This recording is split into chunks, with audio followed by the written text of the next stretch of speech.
Estamos de volta com o Hora da Saúde, hoje falando sobre a prevenção ao câncer de boca. Eu continuo aqui com o Dr. Marcelo Gobo Júnior, na parceria desse programa, Dr. Marcelo Gobo Júnior, que é médico da família e também é médico assistente do ambulatório de atendimento ao colaborador do Hospital de Amor. E a nossa convidada de hoje, doutora Fabiana de Lima Vasques, ela que é dentista do Instituto de Ensino e Pesquisa do Hospital de Amor. Doutora Fabiana, o câncer de boca, ele tem fatores genéticos? Então, até agora, os fatores de risco realmente conhecidos são o tabaco e o álcool, e não temos fatores genéticos relacionados a esse tipo de câncer. Por enquanto, nós não temos nenhum que relacione, nenhum gene relacionado a esse tipo de câncer. Muitos estudos estão sendo feitos, mas até hoje nenhum significativo. Mais focado, então, em incidência aos fatores de risco? Sim. E quando a gente fala em mortalidade desse tipo de câncer, a mortalidade é alta? A mortalidade vai gerar em torno de 50%. A doutora Fabiana pode comentar isso um pouquinho melhor para a gente, mas está muito relacionado ao momento que você faz o diagnóstico, né? Isso é o principal fator que vai mediar isso em relação ao desfecho. Quando a gente fala em mortalidade geral, a sobrevida em 5 anos do câncer da cavidade oral, sem especificar, ele gira em torno de 50%. Mas, como o Marcelo falou, quando a gente, esse estadiamento inicial, é um câncer inicial, a sobrevida em 5 anos pode chegar a 80%, 90%. Porém, quando esse câncer já está num estádio muito avançado, a sobrevida em 5 anos cai muito. Então, ele é muito letal quando ele é um câncer muito avançado. Esse é um câncer, então, que é difícil de diagnosticar precocemente? Então, teoricamente não. A boca é um lugar extremamente fácil de ser olhado se você for comparar a uma mamografia. A um exame de Papa Nicolau, ele é muito menos invasivo, ele precisa de muito menos equipamento, é uma luz, um espelho, uma luva, e você olhar, talvez nem uma luva, uma espátula de madeira, você abrir a boca, colocar uma luz que pode ser uma luz de celular mesmo e afastar com um afastador de uma espátula de madeira, você consegue olhar toda a cavidade oral e detectar qualquer lesão que possa haver ali que está diferente do que deveria ter. Então, ele é um câncer fácil de ser visto. Então, por isso a gente toca sempre nessa tecla da prevenção, do rastreio, de você olhar para você identificar lesões em estágio inicial. A gente tem uma doença que é letal, que é totalmente dependente de hábito de vida e que é facilmente diagnosticada pela questão da inspeção, né? Você consegue detectar que alguma coisa não vai bem pela inspeção. Daí a importância de momentos assim, em que a gente tem esse acesso à educação e ao conteúdo. Tanto do profissional, que precisa estar atento, ele precisa se lembrar disso, quanto dos pacientes, né, das pessoas que vão procurar o serviço. De se lembrar de que esse momento é importante, de que fazer a inspeção da cavidade oral é importante, que isso modifica o curso das coisas, né? Se a gente está falando de uma doença que tem estreita correlação com hábito e com exposição, quando eu vou pensar em fazer prevenção em relação ao tabagismo, em relação ao etilismo, quando eu vou abordar isso, eu preciso me lembrar que essa pessoa, pelo hábito, já está num grupo de risco. E é aí que a gente começa um trabalho mais robusto. Quando a gente lembra de que se eu estou abordando tabagismo, se eu estou abordando etilismo com alguém, ou se eu faço consumo de álcool, se eu faço consumo de tabaco, que eu posso precisar desse tipo de ajuda. As duas partes, quando elas se lembram disso, e aí a gente começa a provocar o rastreio ali oportuno, que, por hábito, é algo que não é tão frequente na rotina do serviço, embora tenha um alto impacto, né? É uma situação que às vezes a gente esquece, né? Especialmente quando a gente pensa assim, vou fazer um check-up, uma rotina de saúde, quem lembra de que precisa avaliar a saúde bucal?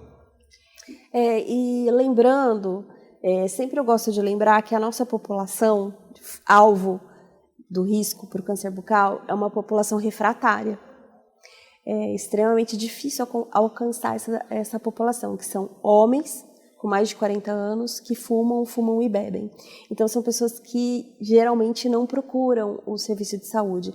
É muito importante o que o Marcelo falou sobre o rastreio oportunístico, então, aproveitar a situação da pessoa, do paciente estar na unidade e ela fazer essa prevenção, mas também é muito importante aquela busca ativa. Então, é um trabalho que a gente faz com as unidades de saúde, como é um tipo de lesão fácil de ser detectado, e as agentes de saúde sabem onde estão essas pessoas que não frequentam, que não vão, para poder indicar, encaminhar, para a gente poder fazer a visita domiciliar e fazer o exame nessas pessoas. Então, lembrando sempre, são pessoas refratárias e que a gente realmente precisa de uma busca ativa para fazer esse exame nessas pessoas. Como é realizado algum tipo de rastreio aqui no Hospital de Amor? Sim, a gente tem um programa de prevenção do câncer de boca aqui no nosso Instituto de Prevenção do Câncer. O rastreio é feito aqui em Barretos, com os dentistas, capacitação também dos dentistas das unidades de saúde. Nós temos um programa de prevenção do tabagismo. Na verdade, é um programa de cessação do tabagismo, então estão identificadas as pessoas que fumam e oferecido um programa de cessação de tabagismo, que é uma prevenção primária, que é muito importante a gente tirar o fator de risco, para a gente não ter as sequelas, não só o câncer de boca, mas muitas sequelas do tabagismo. E também nós fazemos o rastreio, a consulta na DRS toda, no Instituto Regional de Saúde de Barretos, que são 18 cidades, Barretos mais 17 cidades. Então, nós temos uma unidade móvel que percorre essas cidades ao longo do ano, fazendo os exames bucais. A senhora falou sobre a importância de cessar os fatores de risco, mas isso, acredito eu, seja muito difícil, já que a pessoa tem um hábito que leva a uma complicação e ainda assim a pessoa continua. Como que é essa parte? Realmente, o melhor seria... e a gente também temos esse trabalho no núcleo de ensino em câncer, de você levar para as crianças em idade escolar os prejuízos causados pelo tabaco, para que a gente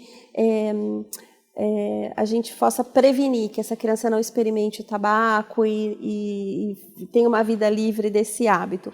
E você parar o hábito, você cessar o tabagismo é realmente muito difícil. Por isso que são grupos de apoio. É um programa criado pelo INCA e capacitado por São Paulo, pela Secretaria do Estado de São Paulo. O CRATOD chama Centro de Referência Tabaco, Álcool e Outras Drogas. Eles capacitaram toda a nossa equipe aqui em Barretos para que esses grupos de apoio fossem montados. Então, esses grupos oferecem tratamento farmacológico para a parada do tabagismo, os adesivos com nicotina, que são administrados até a pessoa conseguir se livrar do hábito e são acompanhadas durante um ano. Realmente é mais difícil você parar o hábito do que você nunca ter começado, né? Nunca começar com o hábito. Mas é uma prevenção primária que a gente oferece para a população. E normalmente o paciente ele para com o hábito? Como que é a dinâmica na prática? Na prática, o nosso sucesso não é muito alto. Então, nossos grupos são de 10 a 15 pacientes e geralmente a gente termina com 4 ou 5 pacientes. Mas, se você for pensar num resultado final de 15, nós conseguimos 5, já são 5 pessoas que saem ali da exposição constante ao fator de risco, extensa e constante, né? Doutor Marcelo, são 2 problemas aí, né? O tratamento do câncer e também o tratamento de um outro hábito, que também é uma questão de saúde pública. Sim, a gente trata tabagismo, né, o consumo do álcool, como também um adoecimento, né? E a gente precisa entender os diversos fatores que estão por trás desse consumo. Quando a gente fala que a gente vai cessar o tabagismo, a gente está agindo num campo de prevenção primária, ou seja, eu estou tirando algo que causa uma doença antes da doença existir para diversas coisas. O câncer de boca, para outros diversos tipos de cânceres, para a saúde do coração, para a saúde do meu pulmão, para a saúde do meu cérebro. A gente só tem ganhos em relação à cessação do tabagismo, quando a gente pensa na nossa qualidade de vida e no nosso tempo de vida, né? E é muito relevante a gente poder discutir isso, porque às vezes a gente quer interromper o hábito e não sabe onde procurar ajuda. E é difícil parar, porque geralmente esse é um hábito que envolve contexto. E às vezes a gente não consegue mexer no contexto. Então, quando a gente pensa no câncer de boca, que envolve etilismo e envolve tabagismo, envolve 2 tipos de consumo diferentes que estão relacionados muito à vida, né? Onde a gente consome álcool, onde a gente consome tabaco, como que é isso, aí eu vou parar o hábito, mas eu não quero parar aquele comportamento que é o gatilho para o meu hábito de fumar, o gatilho para o meu consumo de álcool, e aí a gente fica vulnerável, né, para outras enfermidades. Sim. Pode falar. Então, por isso que é importante esses grupos, as pessoas, para você dar ferramentas para essas pessoas lidarem com esse tipo de situação. Então, uma situação em que eu estou comendo, bebendo, entre amigos, então o cigarro e a bebida estão envolvidos, né? Então, são ferramentas para que as pessoas possam usar para conseguir vencer esse hábito, né? Na verdade, esse vício, né? Que a nicotina realmente causa um vício químico e psicológico. A gente falou no começo do programa que o câncer de boca, o câncer de cavidade oral, ele é mais comum praticamente predominante em homens. Mas e nas mulheres? Como acontece? Da mesma maneira, na década de 60, 70, houve um maior consumo de cigarro pelas mulheres. Hoje as mulheres bebem quase que igualmente aos homens, coisa que não acontecia antigamente. Hoje é comum uma mulher sentar e pedir uma bebida. Antes isso era inconcebível por causa da sociedade, de vários preconceitos. Hoje não, a mulher bebe quase praticamente como o homem, está chegando lá, infelizmente, num hábito não saudável. Então, a gente vê que há uma tendência de aumento dos casos de câncer em mulher. Então, existe sim, mas também por causa dos mesmos fatores de risco. Então, está havendo um aumento dos casos. A gente não consegue detectar, vamos dizer, estatisticamente, assim, mas a gente tem uma tendência de aumento, sim, nos casos de câncer de boca em mulheres. Mas a maioria, mais de 70%, 80% dos casos ainda são os homens, prevalente em homens. Precisa pensar no tempo de exposição, né? Em que momento da vida, da história, aconteceu essa mudança de hábito na população feminina. A gente não tem tempo ainda para poder medir e falar que isso é diferente dos homens, porque o tempo para você ficar em contato com o tabaco, com o álcool, para isso gerar uma neoplasia, não é um tempo de uma única exposição. Cada exposição é fator de risco e você vai somando isso, né? Esse comportamento da população feminina, ele se modificou na última década, nas últimas 2 décadas, e aí a gente vai ver o resultado disso pelas próximas 2 décadas. Então, quando a gente repetir um estudo epidemiológico, né, for medir quantas mulheres e quantos homens estão tendo câncer de boca daqui 20 anos, provavelmente a gente vai chegar num número que seja equivalente pelo hábito. Né? Se a gente parear isso pelo hábito, a gente encontra, porque não tem, como a doutora Fabiana falou, não tem relação com a parte genética, né? Não há evidência disso até hoje. Está relacionado ao hábito. E aí o hábito não poupa gênero, não poupa raça. O hábito, você tem ele, você está exposto. Né?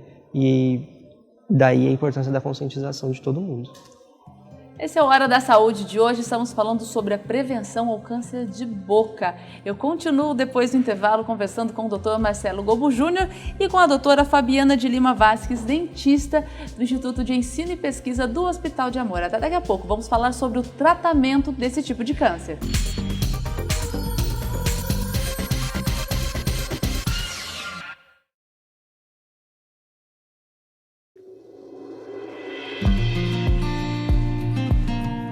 Ei, você que está assistindo a gente, você está vendo esse telefone aqui? É a nossa central de relacionamento.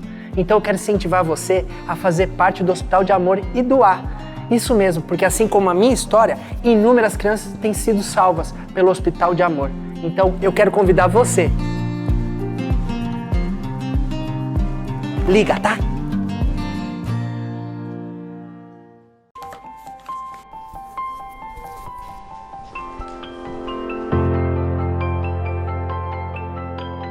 Foi muito, mas doei o que pude.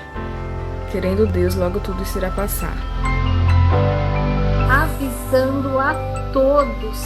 Minha família já está agora contribuindo. Esse hospital é de Deus, ele não pode parar.